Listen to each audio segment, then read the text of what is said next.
Welcome to Just Go Grind, a show that focuses on helping you launch and grow a business and navigate the ups and downs of entrepreneurship. I'm your host, Justin Gordon. In this episode, we have Matteo Franceschetti, co-founder and CEO of 8 Sleep, an innovative sleep fitness startup that's raised more than $60 million in venture capital from the likes of Founders Fund, Casa Ventures, and other top VCs.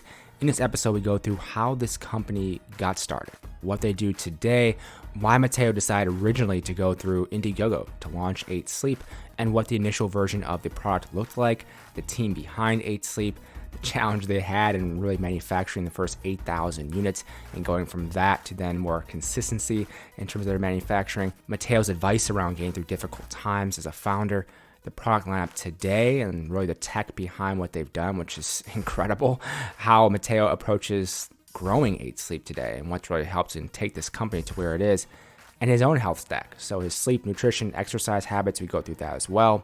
Go through why you should sleep at the same time each night, his opinion around naps. I'm a big fan of naps, take one every day if I can, and also using regret minimization framework to help you guide your decisions. All of that and much more in this episode. As always, the show notes are at justgogrind.com/podcast. You'll get links to things mentioned in the episode. Also, you can support the show by leaving a rating and review over in Apple Podcasts. I'd really appreciate that. Without further ado, here is Matteo Franceschetti, co-founder and CEO of 8 Sleep. Matteo, welcome to the show. Thank you for having me.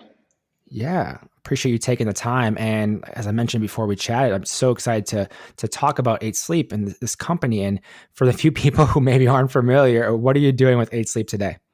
Yeah, we develop a technology. We are the first sleep fitness company, and we develop a technology that can improve your sleep. We help you fall asleep faster, get a more deep and REM sleep, and in general, have more restful and efficient sleep quality.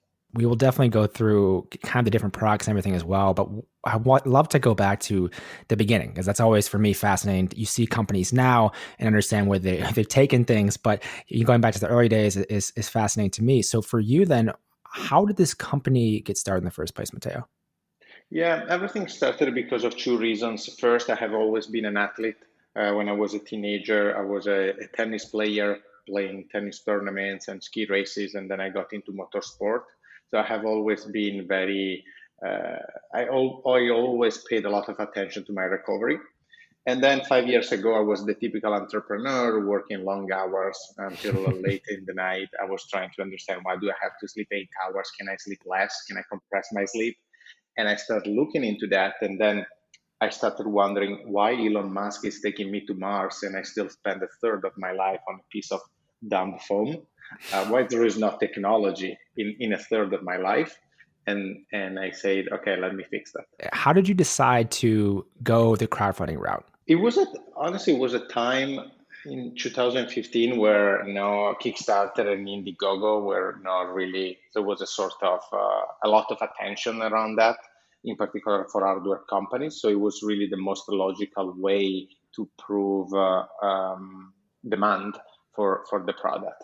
And so since day one, we say, look, let's do that and let's see if someone cares about our vision. To that point, was there a certain threshold that you really thought you needed to hit to make this a reality and actually pursue this? Yes. I think so. Obviously, we have set a goal that was much lower than what we have achieved. At the end of the day, in pre-orders, we got around 8,000 units in pre-orders. So it was way better than what we projected. I would say if we would have sold 1,000 units, would have already been phenomenal. Then obviously when it's time to raise money, is never enough. And so VCs will always ask for more and more, or they will have concerns. But I would say 8,000 units in pre-orders was a pretty good achievement. Yeah. And from that as well, I mean, what was the initial version of 8 Sleep? Because you have a few different things now that the technology is really advanced, but in the early days, what was that first version?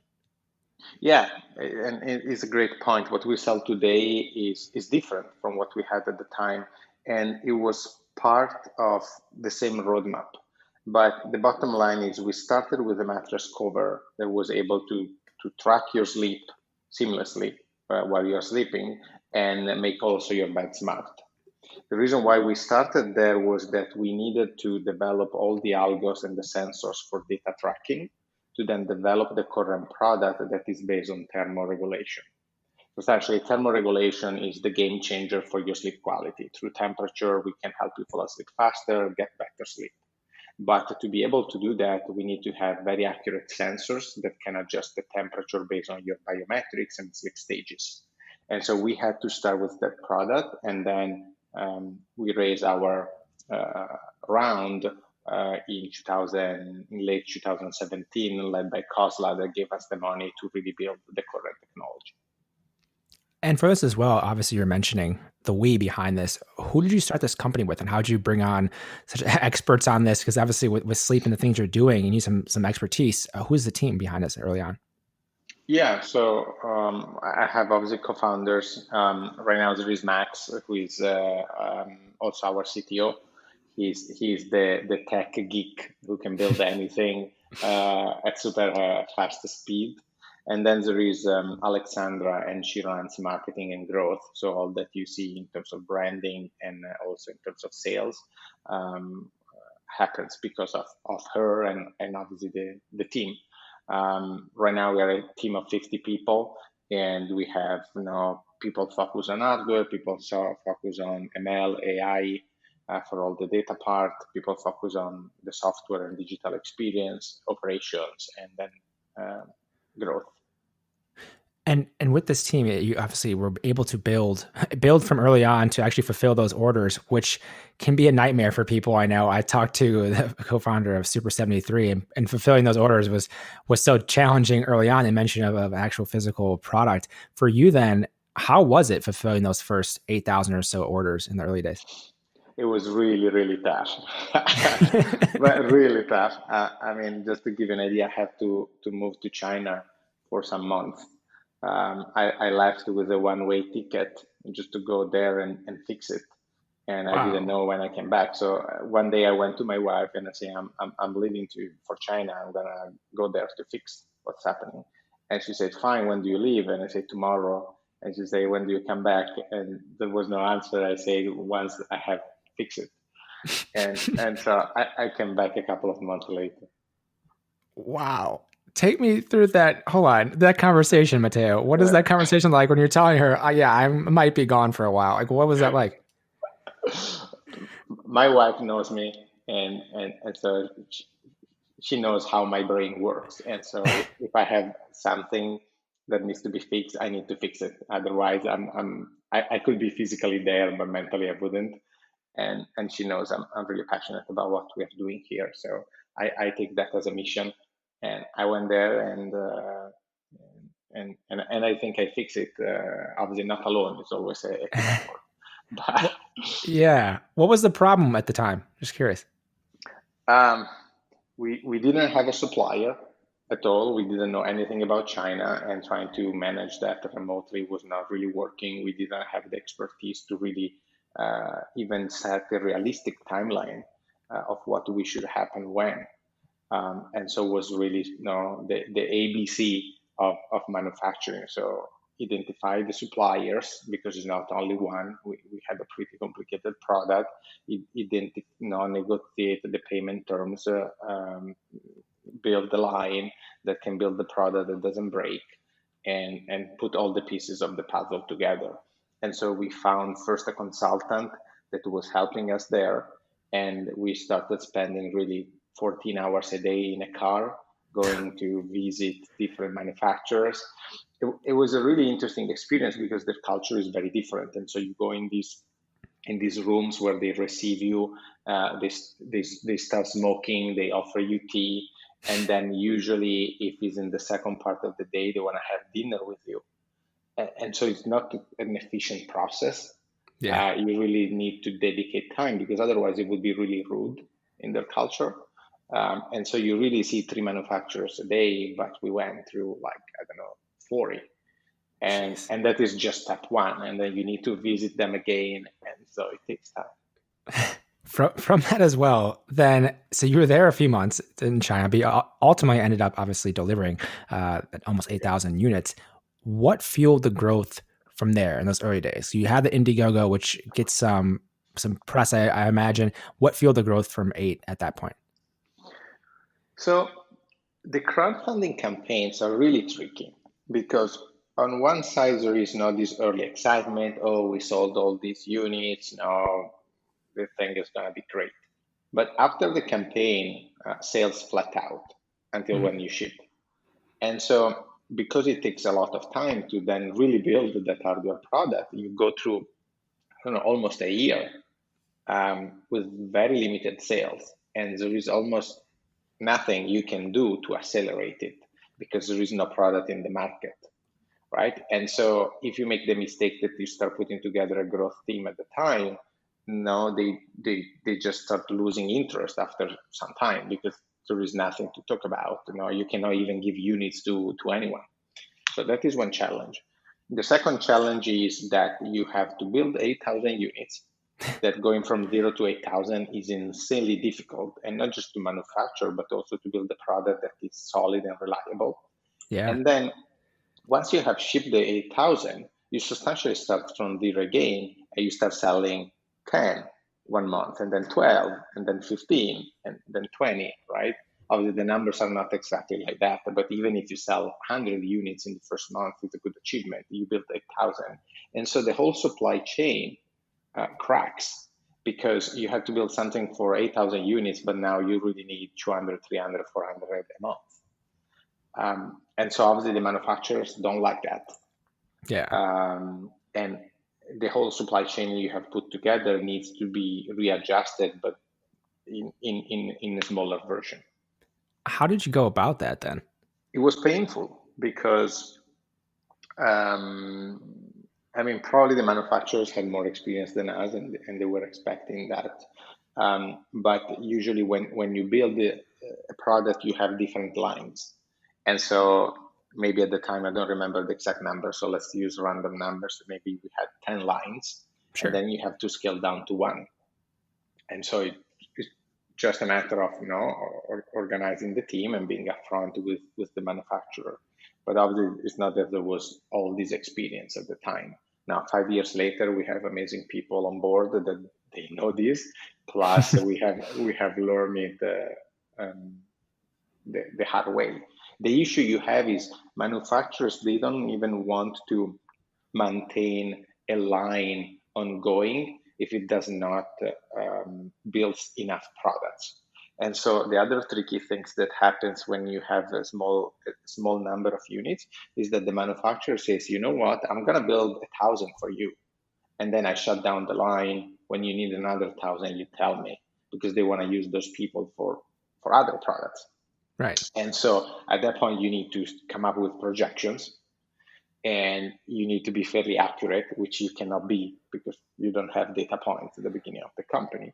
And the other issue is they want to build 1,000 units today, which means they want the money today for something that maybe you sell 100 units a month and it takes you really 10 months to sell. And so then you also have cash flow problems. From that then, understanding that situation, you mentioned the raise you did with Casa Ventures. How did that change things in terms of raising that funding from them? Because I know you raised over a period of time, a number of different times. But from that point then, how did that evolve the business? Yeah, so by the time we raised the money from KV, we already figured out most of this stuff. And so the money that we raised, obviously, on one side, it gave us a lot of credibility in front of our manufacturers and in front of our partners. And most of the money was really used for product development to really develop the current technology, the pod with thermal regulation. We raised multiple times, right? So we have raised over $60 million so far in different rounds from Casa Ventures, Y Combinator, Founders Fund. Obviously, an hardware company is quite price. It's what requires a lot of money because you have all the supply chain that at different points in time might require more money than what you are generating with revenue because you are building today something that you will sell in 3 months or 6 months from now. On that note as well, with the investors, you mentioned early on, really the first sleep fitness company. How did those pitches go early on when you're pitching this company as a sleep fitness company? It really wasn't a thing. How did that go early on? I'm curious. Yeah, like no, no, no, and then after Indiegogo, yes, yes, yes, and then no, no, no. Like, okay, wait a minute. They sell some product. I mean, Exactly. what was the pitch? I mean, how did that evolve? You're just saying, hey, we're selling units.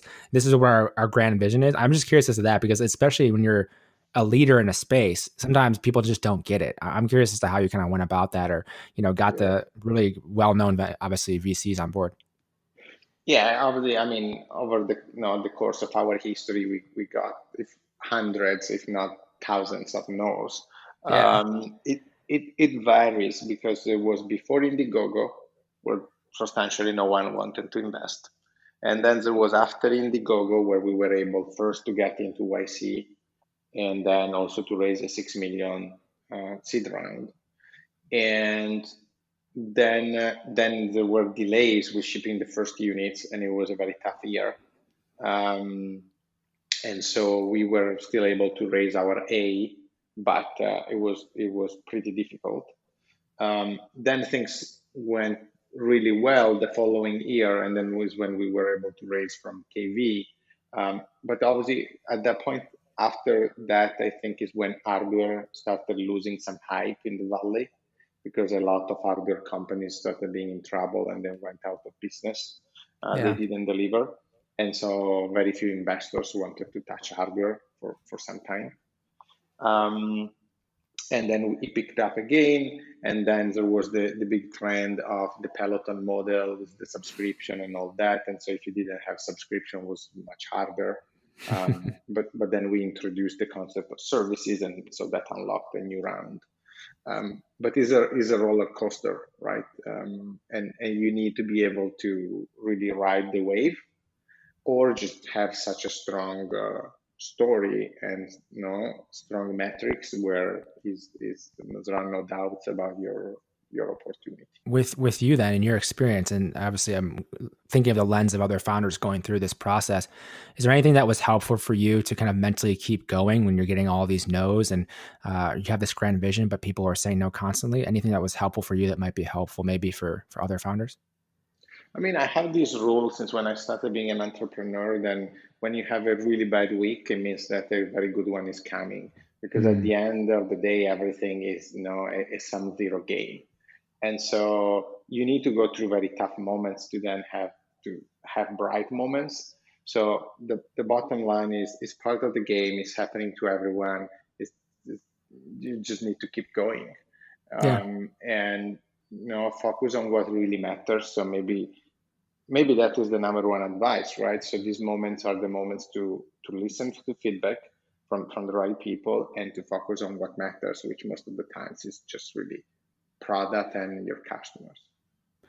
And on that note, product, I want to talk about the product itself because as we mentioned, it's evolved from what it was in the early days and really what you launched with to some really interesting tech you have today. Take me through the product lineup today, what you have now. Yeah, a way some of our customers describe us that makes me really, really proud is now they call us the Tesla of sleep. So what we really, and hopefully one day we will get there, but um, the bottom line is through thermoregulation, we can improve your sleep quality. And so we developed this technology that is called the pod. The pod comes in two form factors. One is a whole mattress. The other one is a cover that can be installed onto any mattress to make it smart and thermoregulated.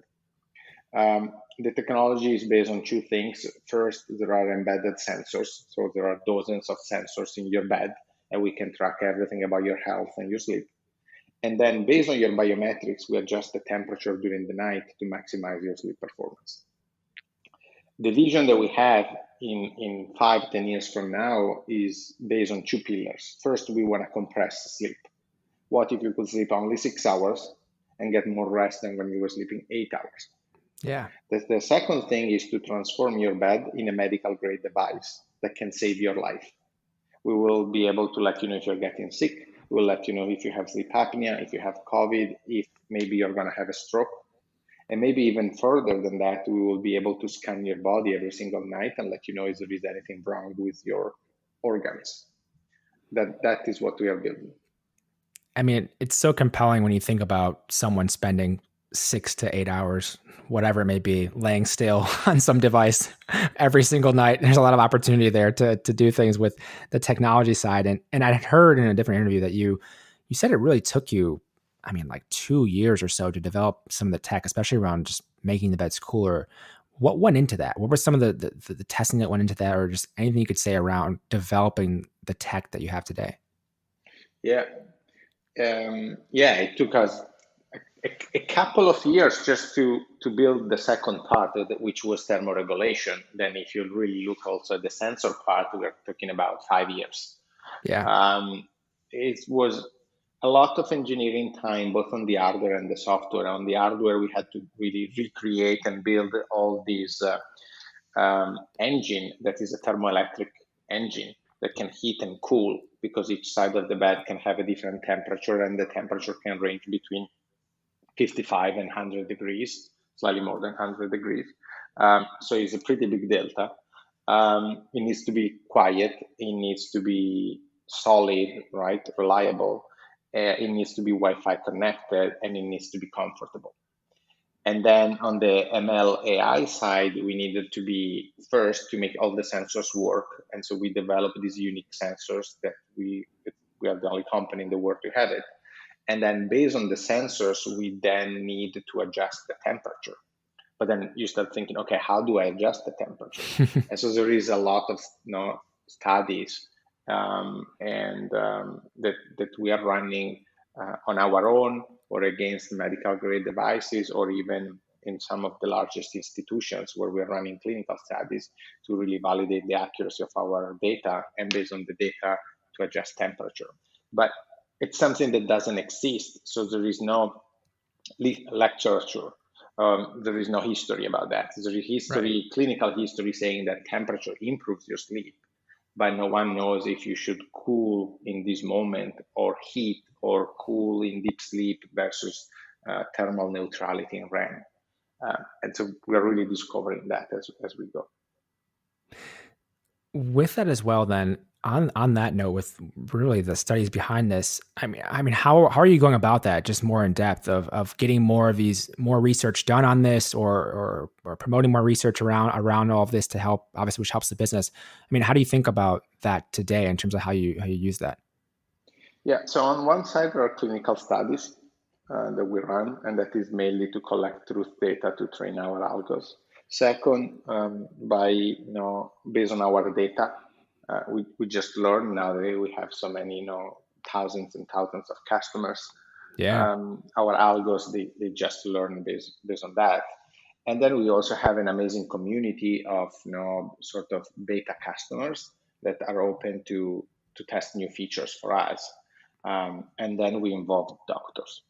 One thing as well with this, and thinking about, again, kind of a new product, or really the first to market in this space, how did you think about then pricing around this, and how you wanted to strategically price the product? I mean, obviously you know what mattresses cost, but this is a whole different type of thing, and the benefit obviously you can see from what, if people will follow this at all. How do you think about the pricing around it? Yeah, in a couple of different dimensions. So the first one is, we want to give you a premium product. And so that means that you will have to pay a little bit more, but we need to deliver value and premiumness, very similar to a Peloton or a Tesla. Second, we are ambitious, and we have a vision in 10 years and things we want to achieve in 20 years. And so we need to build a solid business that is here to stay. And so we need to set the price in a way where we are able to have a decent, good financials, right? Because maybe one day, if we are lucky, we could be a public company, because that's the only way to be here in 20 years from now. And so if you really believe in our mission and in what we want to achieve, there is a premium connected to that. And the reason of the premium is simply to make the company work, to then have a future. You mentioned the future side of it, and people kind of understand where you're at now, at least what you have to offer, which is pretty incredible already. what are you thinking about in terms of the future? I mean, I don't know, not really talking in detail and everything, but just in general about what you're going to be doing with 8 Sleep. I'd love just to hear more about how you think about that in terms of sleep and beyond. Yeah, I'm really really excited about the future because we are already working on that, and we really want to control the whole environment for you. And so we want to control from light to noise to oxygen to humidity, air quality, everything as you sleep, because that is how we will compress your sleep. And so obviously there is the current pod that has a form factor, and you can immediately buy on 8sleep.com. But I would say we are at 2% of what we want to achieve in the next 20 years. And we want to really leverage the power of technology, the power of sensors, the power of ML to again transform your bed in a device that compresses your sleep and saves your life. To that point, then, how do you look at growth today, and how do you grow at this point? Yeah, so we grow a lot organically, which is really good. So a lot of people, talk about us and their experience, and they're really happy with that. And so that is great. And then obviously we use paid channels as a minority of our growth. And then we use now for paid channels all the traditional digital channels. Obviously, growth is important because is the only way you have to really raise money. You raise based on the current growth to Yeah. prove product market fit, and then you raise based on the product vision of what you wanna achieve. But you need both of them. So growth is pretty strong and is going pretty well for us. Um, and so I'm excited about the future. Yeah, and one of the things I saw, and just in terms of content, how does that play a part? I know you said organic, and that is that how people are hearing about you? Obviously, the current customers, but you have a blog. Obviously, you're tweeting a bit. How does that play a part into growth as well? Yeah, I think it happens in a couple of different dimensions. First, thanks to people like you, where I have the opportunity to really share our story. And I Yeah, think, some people, the right audience might like our story and our vision and say these people are crazy enough that, that I give them a chance. Second, I try to be active on Twitter. I think the tech Twitter is an audience that understands our vision and yeah, they give us a chance. And then there is, this just word of mouth, which is different from the word of mouth you would have for a impulsive purchase because it's not the typical referral program where, like a Dropbox, yeah, you get X bucks off if a friend joins Dropbox, right? We are talking about a much more expensive product that can range from 1,500 to 3,000, right? So it's not yeah, an impulsive purchase. But at the same time, what we noticed is people before spending 1,500 bucks or more, they want to trust us. And the best way for them to trust us is by hearing from other customers that we have their back. yeah, And so that is why customer support is so important. And if you follow us on Twitter, you would see that people really love our customer support. We have 98% satisfaction rate with customer support. And then they love the product, but they know that if there is a problem, we are there to have your back. And by the way, the product is great 99.9% of the time. yeah. And with the product as well, then there's an app that goes with it. Tell me more about the app and kind of the technical side on that way, where people are looking at their numbers and how that plays a part in this.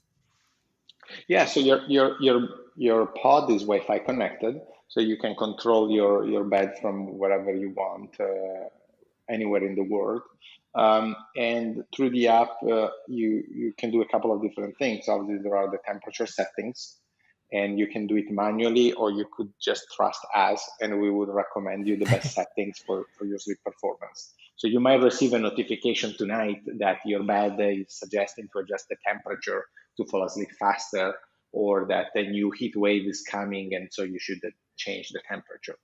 Um, then there are all your metrics. So if you want to know about your HRV, so your heart rate variability, about your heart rate, your respiration, or your sleep.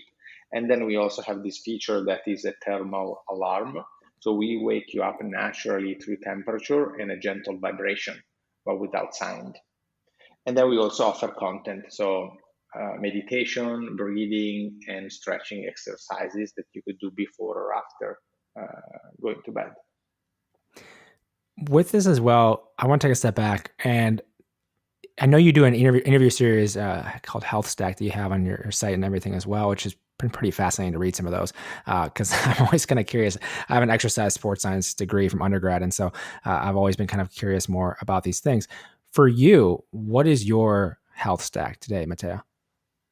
Yeah, I'm pretty obsessed with that. So let, let's break it down in three pieces. So health is based on three pieces. It's based on sleep, that is the foundation of health. And then you have nutrition and exercise. So in terms of sleep, right now I'm sleeping 9 hours a day. And I have seen all my biometrics improving since when I moved from 8 hours to 9 hours. Um, I take a hot and cold shower a couple of hours before going to bed to create the first thermal shock. I use blue wave glasses. I use magnesium, which helps to relax my muscles. I use the Normatec boots, they're compression boots. They relax my legs because I have restless legs syndrome. Obviously, temperature in my bed is super important, and all the times I don't have my pod, I can't sleep. Um, and pitch dark bedroom with also the temperature of the air set at my preference. Um, I wake up naturally with our thermal alarm, so there is no sound, but it makes sure that I wake up always at the same time. I go to bed quite early, 9:30, um, and I wake up at 6:30 in that range. So this is sleep. Then in terms of nutrition, I'm on a keto diet. I fast almost every day. Um, so during the week, I fast for 23 hours almost every day. During the weekend, I do the 16/8. And as a keto, I try to reduce the amount of carbs. I use levels. So I monitor my glucose and I have now a clear understanding of what food is good or bad for me in terms of glucose spikes. And in terms of exercise, I really focus on two things. Actually three. I focus on heat, so high intensity interval training, weight training, and then in the night before going to bed, I do mobility exercises. Mobility exercises are really good for when you will get old, in order to make sure that you have all your mobility. It's funny. No one really thinks about that when they're younger. The mobility side of Yeah, it. You're like, yeah, oh well, I can just do whatever I want all the time. And as the ages creep up, you really do notice that more and more. Like, God, I can't touch my toes or something else. And you're just like, wow, what am I doing right now? yeah. Which is so crazy. Take me through the transition from you in terms of sleep. From you mentioned 8 to 9 hours, and I know people who are there's a whole thing about sleep. We could talk for a while about that. But for you, why'd you bump it up, or how'd you get to that point? Yeah, it was when COVID started in March, and I didn't have to go to the office anymore, and so I could save that commuting time. I decided to try sleeping more and see how I was feeling. My HRV went up 14%, and in general, I just feel even better, and so I can perform at a higher intensity during the day. So because I cut commute, the time that I spend awake is substantially the same except for the commute. But now I have extra power, I have an extra edge because I have more focus. Um, and at the end of the day, this is something that I always share in the interviews: is do this test, sleep 1 hour more per day for a week. Yeah. That means you are sleeping 7 hours more, which is substantially one night.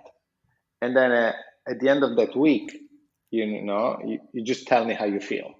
And if you feel better, and I bet you will, then you already have an answer. So try to sleep more because you shouldn't be focused on losing 1 hour as much as on the performance that you gain in the other 16 or 15 hours of the day. With running a sleep fitness company and you launched this, 2015 or so, how has your sleep changed from when you started the company to now? Has it changed? And maybe it hasn't changed that much. I'm curious. It has changed because I became much, much more diligent. So things, if you were talking to a sleep doctor, right, there is CBTI and there is sleep hygiene, which are now these two big branches of how you should handle your sleep. And the bottom line is there are a couple of rules that are really simple and they have a major impact. The first one is consistency. You need to go to bed at the same time and wake up at the same times, always, every day, also during the weekends. So don't sleep in over the weekend because then Monday becomes terrible. Because it's like if you're sending the signal to your body that you are in a different time zone. If you not sleeping for 2 hours longer than what you usually do. So that is one. Second, obviously, there are these behaviors that you can adopt before going to bed to really start winding down. A lot of us we have problems to fall asleep because our mind is racing, and so how can you slow down? Then obviously temperature. Temperature is again the biggest factor. 50% of the couples in the US they fight around temperature because different people have different preferences because of gender, because of age, because of metabolism, because of fat percentage, multiple reasons. So pretending that you and your partner sleep at the same temperature is just wrong. Yeah. Pretending to sleep at a fixed temperature during the night is wrong. And the reason is you have a circadian cycle and your body temperature changes during the night. And so the temperature of your bed needs to change accordingly to really maximize your sleep performance. These are some of the things. And then obviously I started getting into trying melatonin, the blue wave glasses, the Normatec boots, the magnesium, and also the hot and cold showers. Who do you follow in this space that you hear some of these things from? I'm just curious. I mean, I follow a lot of people more in the concept of, I would say, performance and biohacking. On the sleep side, I just like to read a lot of studies, and Yeah. so I like clinical papers. I'm really passionate about longevity in general, so I read a lot around that, um, and um, and then I read about sleep and I read about fitness in general, and that is how also the name sleep fitness comes from because I think in the 90s and in the early 2000s, sleep was seen like a waste of time. But at the end of the day, you should think of sleep exactly like fitness, right? You go to the gym to take care of yourself and make sure you're fit and healthy. Think of sleep in the same way. So it's not that you're wasting an hour if you're sleeping 1 hour more. You're dedicating 1 extra hour to your health and to your body to then Yeah. be at your best during the day. And if you start shifting just the perspective of sleep, that is when you really start understanding that by taking care of that, your heart rate could go down. You might not crave junk food anymore.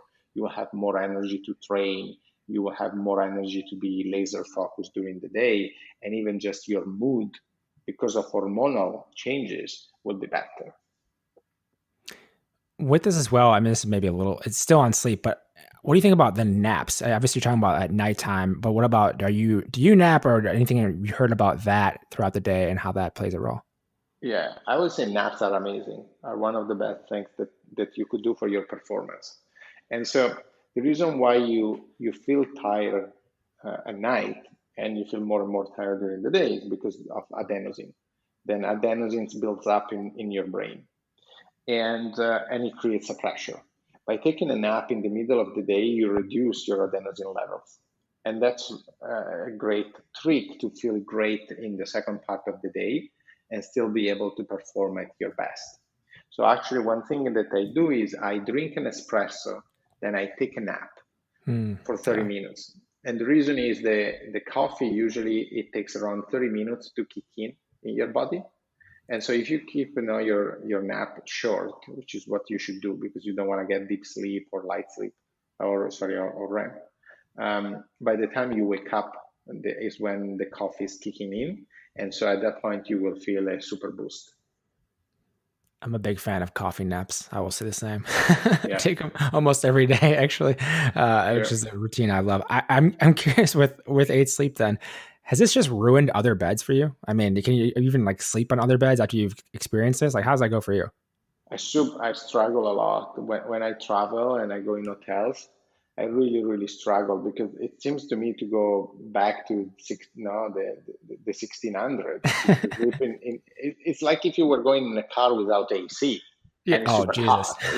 And you have to, you know, to move down the window manually. It's like saying, man, what the hell is this a car from the 60s? Um, so I struggle a lot. Yeah, hard to go back after you've experienced it, I imagine. And like I've been interested, I've heard about it for a while. And with this as well, just taking a step back as well, I'm curious as you as a founder, you've been doing this for 5 years, but you had another company previously as well. This company obviously has been pretty successful. What helps you invest in yourself as a founder mentally? I mean, as a founder itself. So I know there's the side of learning more about sleep and those studies you mentioned reading, but what about how you invest in, leading your team and really building a company? Yeah, I think I'm really excited about the opportunity. One thing that we always talk about in our alliance is uh, we're really lucky to be working on a big problem because it's not just about sleep itself, it's really about health and longevity and living a longer and happier life. And so there are not too many companies in the world that have a mission that fulfills you that much, where you really know that you're having an impact on the life of hopefully one day millions of people. Um, and so I use this regret minimization framework that Jeff Bezos is famous for. And if I fast forward myself to when I'm 90 years old and I look back, I think the what we are building and the opportunity of what we are building is pretty exciting and is a good use of my time. Are there any particular books that have been helpful for you in your journey as an entrepreneur so far, Matteo? Yeah, I mean, lot of books. I love biographies first. There are many that are interesting. Recently, I read the Almanac of Naval, which Ah, is yeah. which I love. I'm reading this week meditations from Marcus Aurelius. I'm really excited about that. But yeah, I try to read probably a book per week, and so I really push myself to self improve um, the way I think and the way I learn every week. On that note, as we kind of wrap things up here, what does your kind of daily schedule look like? You mentioned the sleep part of it, but take me through what a day looks like. I'd be really curious. Yeah, so I usually wake up around 6:30. Then I usually have a tea first, and that is when I go through everything that happened during the night. I check sales. That is not the best way to wake up, but I'm too curious to know where did we close the previous day. Can't help it. And so I answer Slack messages, all that part. I just want to make sure that there is nothing urgent pending. Then I read the news, in particular Wall Street Journal, to just make sure I'm updated with all that is happening. Then I usually train, and by probably 8:30 is when I start my day. Um, if I didn't train in the morning, I try to go running in the middle of the day for 30 minutes, 45 minutes, doing some sort of sprints. If I already train early in the morning and I have time, it depends on the days, I might take a nap. And then usually around 7 is when I finish to work more at the computer, more in the formal way. And so then I cook with my wife, or we go for a walk, and then I read at night. That is when I read most of my books. So after dinner, I try to relax. Um, yeah, the over the weekends, usually Sunday afternoon is I start working again because it's a good time for me to catch up and prepare the week. Saturday is the one that I take uh, more off. I would say I'm not really good at disconnecting, so I'm always on. But I would say Saturday is the day where I try to take a bit more time for myself. Yeah, from doing a couple hundred interviews at this point of founders, it's hard to take any time like completely off, like a day. But I have heard as well the Saturday from a couple people now that really say that that's the day they take almost completely off, if not completely off, and then get back to Sunday prepping for the week again ahead, which I think is a good schedule to have. And everyone has to find what works for them. But I've tested it as well. It seems like that's the best way to go about it, because you're at the end of a week, then you get Saturday. Okay, that day is more so off. And yeah, being prepared ahead of the week is always great. And as we kind of wrap things up here, is there anything else you would say to other founders, other entrepreneurs, running companies, just from your experience? I just want to give you a chance to say anything else you'd like to tell them. I mean, I think what I would say is there will be tough times, and it's just normal. So just keep going. It's going to be tough. It's going to be hard. Otherwise, someone else would have already done it. Just keep going and try to focus on what matters. Most of the times is your customers and your product. Stay lean, because you will need money for unexpected things. And have fun, because the fun comes through the journey. It's not the end point. It's not really a mountain where, or when you will be at the peak of the mountain and finally you will have all this happiness. You need to find the happiness in the journey, and the journey is made by tough moments that then will unlock happy moments. Matteo, where can people go to learn more about 8 Sleep and connect with you as well? Yeah, check us out on 8sleep.com, EIGHT, like the number 8sleep.com. And you can also follow me on Twitter on m_Franceschetti, which is my last name. It's complicated, so don't worry. On our homepage on 8sleep.com, you can find a link to my Twitter. I usually tweet mainly about 8 Sleep, but in general about sleep, nutrition, longevity, and fitness. So if you're interested into that, feel free to follow me. Perfect. Matteo, thank you so much for taking the time to come on the show today. My pleasure. Thank you for having me. Thank you so much for listening to this episode of Just Go Grind. If you want to follow along on the socials for all things Just Go Grind and with me as well, you can find Just Go Grind on Instagram and Twitter at Just Go Grind. You can find me on Twitter at JustinGordon212. Find me on Instagram, JustinGordon8. Thank you so much for listening. Have a great day.